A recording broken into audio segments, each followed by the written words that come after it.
Hello students, welcome back. ये height and distance MCQ previous year question का part 2 है। इसमें मैंने कुछ रिसेंटली जो बोर्ड के एग्ज़ाम के क्वेश्चन हैं उनको आपके यहाँ सॉल्व किया है। वही जो मैंने अभी मेथड आपको पार्ट फर्स्ट में यूज़ किया है वही मैं मेथड हर क्वेश्चन में यूज़ करूँगा। तो हर जगह क्वेश्चन होगा, मैं लेवल वाइज क्वेश्चन लूँगा, क्वेश्चन नंबर 1 2 3 4 5 6 इस टाइप से। और लेवल वाइज लेवल आपके क्वेश्चन जो है वो आपके एकदम बिगर हो जाएंगे। जैसे एग्जाम में कभी क्वेश्चन आपके लिए आता है, केस स्टडीज़ में भी आता है, तो वहाँ भी आप विद इन इतने ही 10 to 15 सेकंड या 10 to 20 सेकंड में आप फाइंड कर लो जल्दी से जल्दी। तो आप एग्ज़ाम में ज़्यादा टाइम अपने अदर क्वेश्चन पर दे पाओगे अच्छे से। ठीक है, तो बिना कोई देरी करते हुए मैं क्वेश्चन नंबर 1 आपको सॉल्व करके बताता हूँ कि शॉर्ट मेथड से हम कैसे सॉल्व करेंगे। जैसे कि देखो, इस क्वेश्चन में आप एक बार देख पा रहे होंगे क्वेश्चन क्या है, मैं पढ़ देता हूँ एक बार read. The length of shadow of a tower on the plain ground is √3 times the height of tower. The angle of elevation of sun is। Question के अकॉर्डिंग है कि एक टावर है, उस टावर के ऊपर एक सन है और सन की जो रेस है वो जब टावर पर जाती है तो टावर के थ्रू कुछ शेडो बनती है, यानी कि टावर की शेडो बनती है।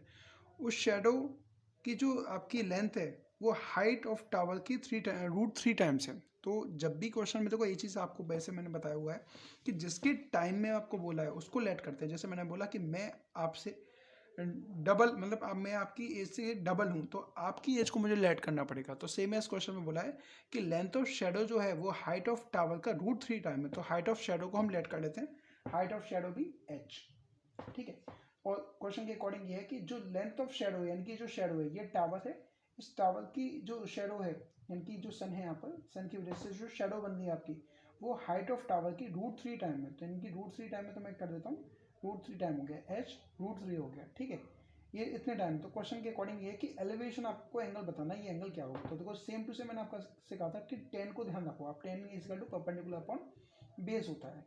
तो अगर मैं यहाँ देखूँ परपेंडिकुलर अपॉन बेस के अकॉर्डिंग तो ये है h upon h √3। h one जा h और ऐसे h कैंसिल, 1 अपॉन √3। टेन की किस एंगल में, टेबल के अकॉर्डिंग किस एंगल में टेन की वैल्यू 1 अपॉन √3 होती है, वो 30 डिग्री पर होती है। तो आंसर इज 30 डिग्री। डन हो गया आपका। ऐसे ही आप एग्जाम में एमसीक्यू को टैकल करेंगे। क्लियर। नेक्स्ट क्वेश्चन पर मूव करते हैं। नेक्स्ट क्वेश्चन आपकी स्क्रीन पर है। नेक्स्ट क्वेश्चन है आपका, ये जो जो भी क्वेश्चन है आपकी, मैं जैसे प्रीवियस ईयर क्वेश्चन जो स्टूडेंट्स के थे 2012 2013 2023 के भी हैं बच्चों के कुछ डाउट्स, ये सर 23 का जो भी क्वेश्चन पेपर है उसके अकॉर्डिंग जो क्वेश्चन है उनको भी इसी मेथड से आप सॉल्व कीजिए।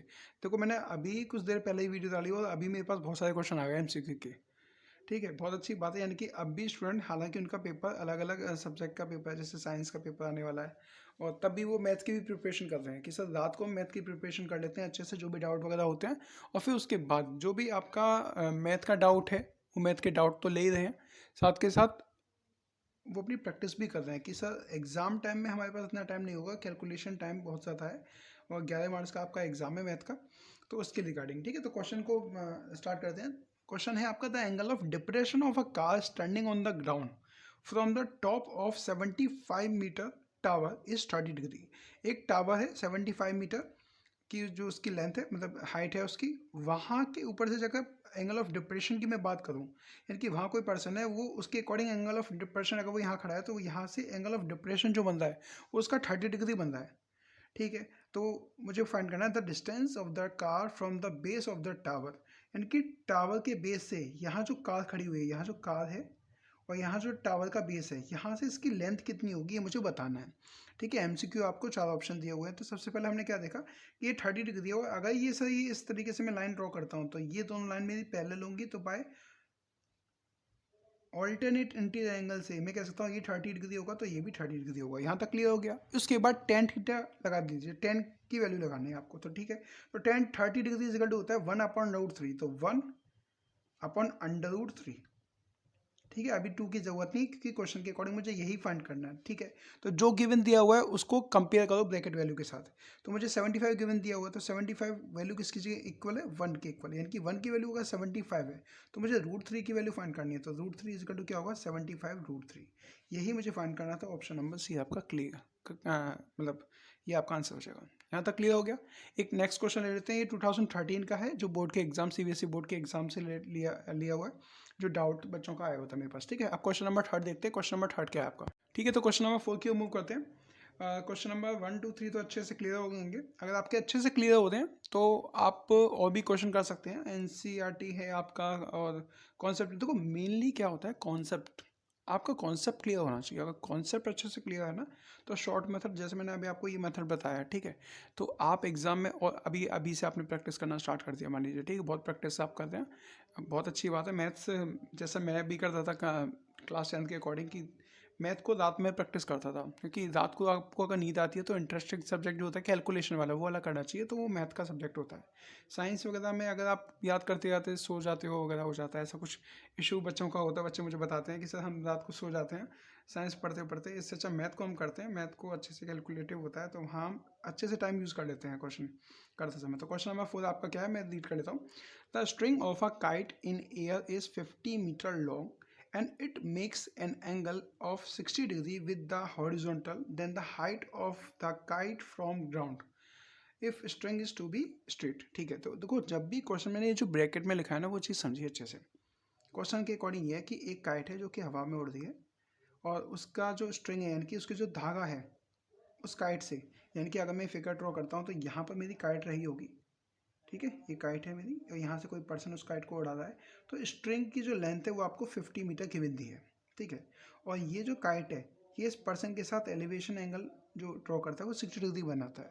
तो क्वेश्चन के अकॉर्डिंग ये है कि मुझे हाइट ऑफ काइट बताओ, यानी कि काइट की हाइट बताओ। यहाँ काइट की मुझे हाइट बतानी है, लेकिन इस केस में जब भी क्वेश्चन आता है ना हमेशा ध्यान रखना वो आपको ये केस दे या ना दे, आप खुद समझ लीजिए कि स्ट्रिंग जो है वो एकदम, धागा जो है वो इस तरीके से स्ट्रेट है, ठीक है। इस तरीके से नहीं है कि आपका धागा इस तरीके से बंधा है पतंग उड़ाते समय, ऐसा नहीं होगा, कभी भी नहीं होगा, क्योंकि आपका जब भी आपको हाइट एंड डिस्टेंस का क्वेश्चन पुटअप करेगा वो राइट एंगल ट्रायंगल ही बनेगा, राइट एंगल ट्रायंगल होगा तो एक स्ट्रेट लाइन ही ड्रॉ होती होगी। तो अगेन वही क्वेश्चन मैं यूज़ करूँगा बाई टेन प्रॉपर्टी। तो टेन प्रॉपर्टी की ओर tan is equal to perpendicular upon base. तो एंगल मुझे गिवन दिया है 1060, 1060 की वैल्यू होती है √3। तो इस √3 को मैं √3/1 कह सकता हूँ, यानी कि ये √3 हो गया, ये मेरा 1 हो गया। बाई पाइथागोरस थ्योरम √3 का स्क्वायर प्लस 1 स्क्वायर √4 हो जाएगा, यानी कि 2 हो जाएगा। 2 वैल्यू हो जाएगी हाइपोटेन्यूज की जो वैल्यू होगी, अंडर रूट ऑफ √3 स्क्वायर यानी कि 3 plus under root of 1 square यानी कि 1, 3 + 1 which is 4, under root of 4 which is 2 हो जाएगा। अब 2 की वैल्यू आपको 50 दी है, देखो यहाँ तो और किसी की वैल्यू मुझे गिवन नहीं दी, सिर्फ ये दोनों वैल्यू गिवन दी है।